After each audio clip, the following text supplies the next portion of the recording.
Hi viewers, Binas kitchen ক্রিয়েশনসে আপনাদের স্বাগতম। আজ রান্না করব মেথি রাইস। আর এইভাবে মেথি রাইস রান্না করলে খেতে যেমন সুস্বাদু, আবার এর সুগন্ধ অসাধারণ। চলুন মেথি রাইস রান্না করতে কী কী উপকরণ লাগবে একবার দেখে নিই। প্রথমেই লাগবে মেথি শাক। এখানে এক আঁটি মেথি শাকের শুধু পাতাগুলো বেছে নিয়েছি। এরপর ভালোভাবে ধুয়ে নিয়েছি। আর রয়েছে 1 কাপ পরিমাণ আলু, আর 1 কাপ পরিমাণ ফুলকপি, আর একটা গাজর কিউব করে কেটে নিয়েছি।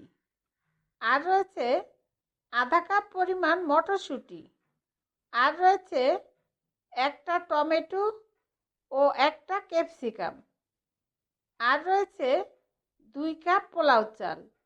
আধা ঘন্টা ভিজিয়ে রেখে ভালোভাবে ধুয়ে পানি ঝরিয়ে নিয়েছি।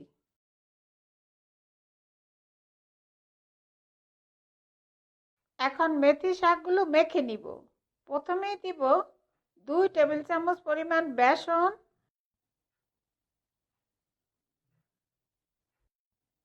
1 টেবিল চামচ পরিমাণ চালের গুঁড়া,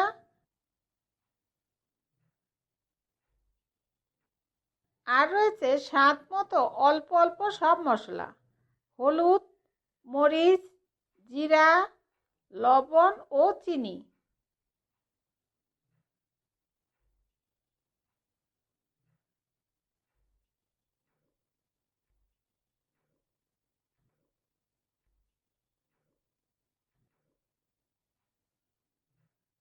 এরপর অল্প অল্প পানি দিয়ে শাকগুলো মেখে নিব বড়া বানানোর জন্য।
এখন মেথি শাক মাখাগুলো দিয়ে ছোট ছোট বল বানিয়ে নিব।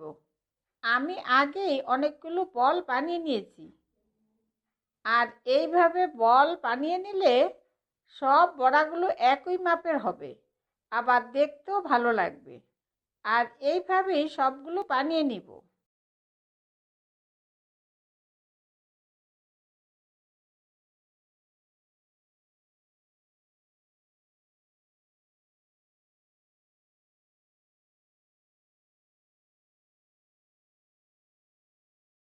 এখন বড়াগুলো ভাজার জন্য কড়াইতে পরিমাণ মতো তেল আর ঘি দিয়ে নিয়েছি। আর তেল ভালোভাবে গরম হয়ে গিয়েছে। এরপর বড়াগুলো দিয়ে গোল্ডেন করে ভেজে নিব।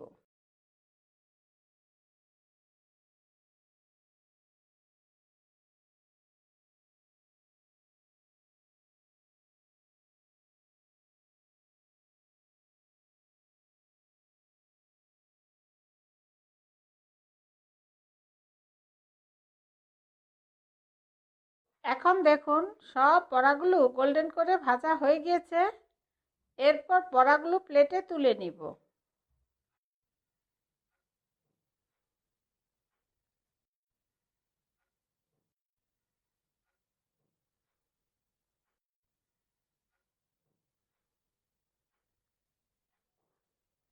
আর সবজিগুলো দিয়ে দিব।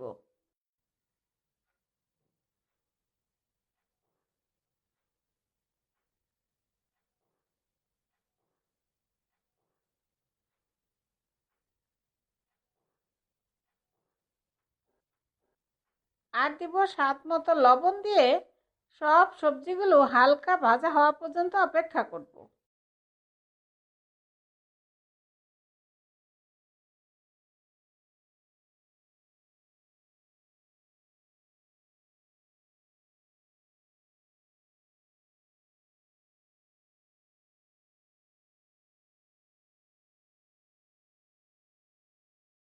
এখন সবজিগুলো হালকা ভাজা হয়ে গিয়েছে। এরপর মটরশুঁটিগুলো দিয়ে আরও 3-4 মিনিট ভেজে নিব।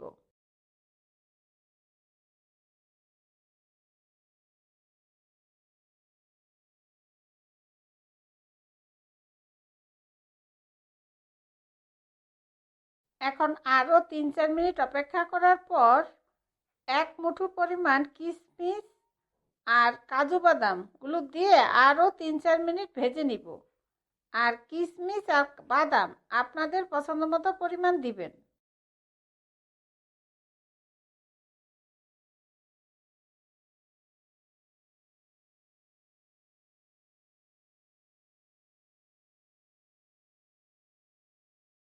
এখন সব কিছু ভাজা ভাজা হয়ে গিয়েছে। এরপর দিব 1 চা চামচ আদা বাটা, আধা চা চামচ জিরার গুঁড়া, 3-4টা কাঁচামরিচ, 3 টুকরা দারচিনি, 3-4টা এলাচি দিয়ে দিব। এখানে পেঁয়াজ দেইনি, মেথি শাকের গন্ধ ঠিক রাখার জন্য।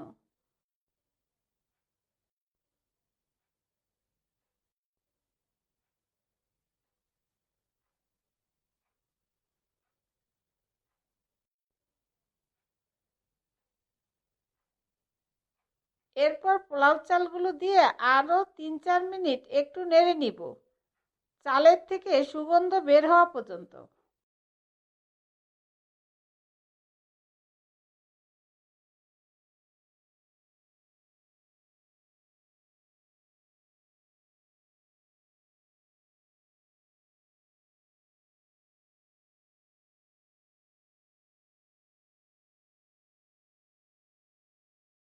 এখন 3-4 মিনিট চালগুলো নাড়ার পর যেই কাপ মেপে চাল নিয়েছি সেই কাপের মাপে 4 কাপ গরম পানি দিয়ে দিব।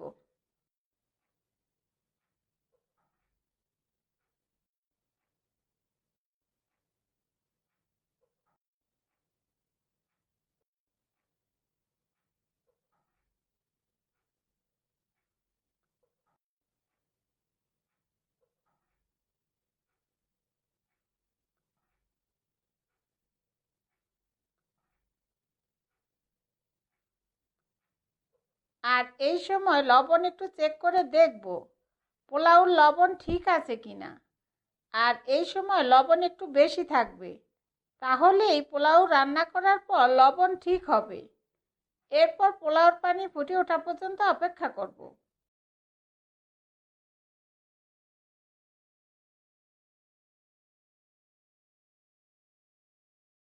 এখন পানি ফুটে উঠেছে। এরপর দিব টমেটো আর ক্যাপসিকাম আর 1 টেবিল চামচ পরিমাণ গুঁড়া দুধ দিয়ে ভালোভাবে নেড়ে দিব। এরপর ঢেকে 15 মিনিট অপেক্ষা করব। আর ঢাকনায় ছিদ্র থাকলে একটু কাগজ দিয়ে বন্ধ করে দিব। আর এই সময় চুলার আঁচ একদম লো থাকবে।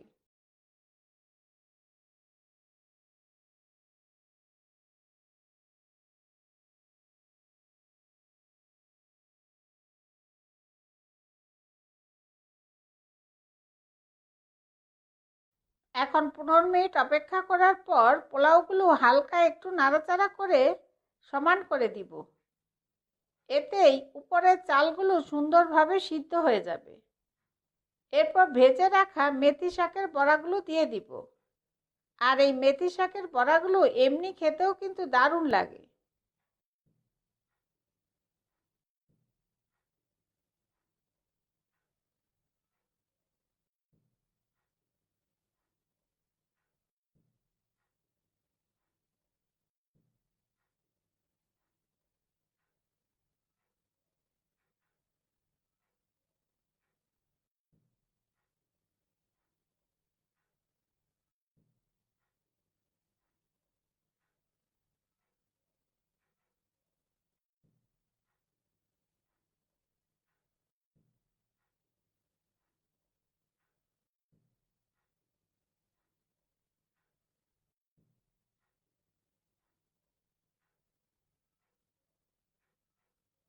এরপর দিব আধা চা চামচ গরম মশলার গুঁড়া, একটু ছড়িয়ে দিব। এতে রয়েছে এলাচি, দারচিনি, লবঙ্গ, গোলমরিচ, তেজপাতা, জায়ফল, জত্রি সহ সব মশলা। আর দিব 1 টেবিল চামচ পরিমাণ ঘি দিয়ে ঢেকে আরও 5-7 মিনিট অপেক্ষা করব। আর সব কিছুই আপনাদের পছন্দ মতো পরিমাণ দিবেন। আর এই সময় চুলা বন্ধ করে দিব। এখন আরও 5-7 মিনিট অপেক্ষা করার পর দেখুন মেথি পোলাও খাওয়ার জন্য একদম তৈরি। আর দারুণ সুগন্ধ বের হচ্ছে। আর এইভাবে পোলাও রান্না করে বাচ্চা বা বড়দের টিফিনের জন্য দিতে পারেন। এরপর পরিবেশন করব।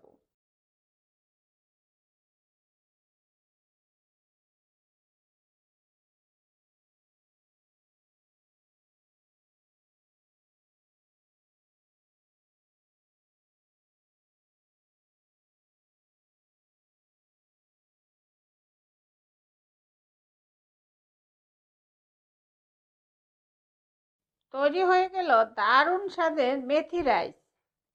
এইভাবে মেথি রাইস রান্না করে বাড়িতে অবশ্যই খেয়ে দেখবেন। আপনাদের সুবিধার্থে সব উপকরণ ও তার পরিমাণ আমি ডিসক্রিপশনে দিয়ে দিব। আর এই রেসিপিটা আপনাদের কেমন লাগলো আমাকে কমেন্টে জানাবেন। আর ভালো লাগলে অবশ্যই একটা লাইক দিবেন। আর নতুন বন্ধু হলে সাবস্ক্রাইব করার জন্য অনুরোধ রইল। আমার ভিডিওগুলো দেখার জন্য আপনাদের সবাইকে অনেক অনেক ধন্যবাদ।